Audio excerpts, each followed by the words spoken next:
Hi everybody, this is Angus with ZipGrow here. We're in our research facility in Cornwall, and today we're talking spring mix. This one I've got here in front of me is Cheap Frills. It's a Brassica mix. It's one of my favorites for a number of reasons. It's nice and spicy, it looks beautiful on a plate, and it tends to have more airflow through it than lettuce.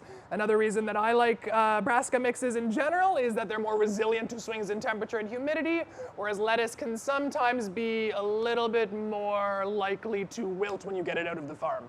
But both are definitely very viable options. And overall, spring mix has a very quick turnaround rate, and it's among the highest leafy green that you can grow for per square footage in Zip Farm.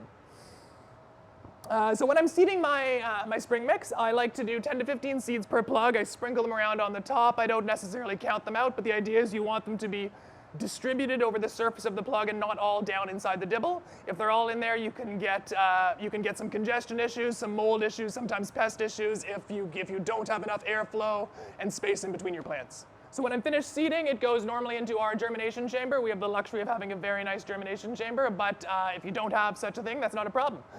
Humidity domes work great. The idea is the plants need high humidity to germinate, but as soon as they pop, you want to take off that dome and you want to get it into your seedling station as soon as possible. They need light to grow. They need moisture to germinate, but they need light to grow. Once they get into your seedling station, it's normally about 2 weeks' time before they're ready to transplant. But really, the actual sign you're looking for is proper root penetration through the plug, so that when they go into your ZipGrow tower, you're making good contact directly with the wicking strip, so you have even watering all the way up and down your tower. When it comes to transplanting, I tend to do between 40 and 50 plugs per tower. That's about 25 per half. The sweet spot that I end up with, even though I don't actually count, I just pop them in about an inch apart. I normally end up with around 44 in the entire length of it.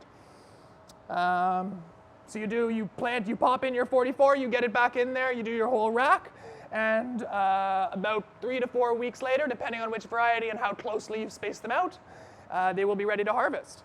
We recommend doing a single harvest because you get the highest quality, and it's just sort of the simplest way of doing it. You can do subsequent harvests, but sometimes there are more complicated considerations that come into play, and you need to really watch for pulling out dead organic matter to make sure that you're really offering your customers the best quality.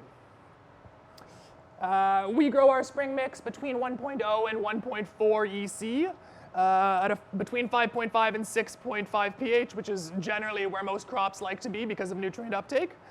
Our plants get 18 hours of light, but for leafy greens you can cut it down a little bit. Between 20 and 22 degrees Celsius and around 65% relative humidity. If you have any questions, feel free to reach out to us, drop a comment down below, and make sure to like and subscribe for future videos. Thanks a lot. See you soon.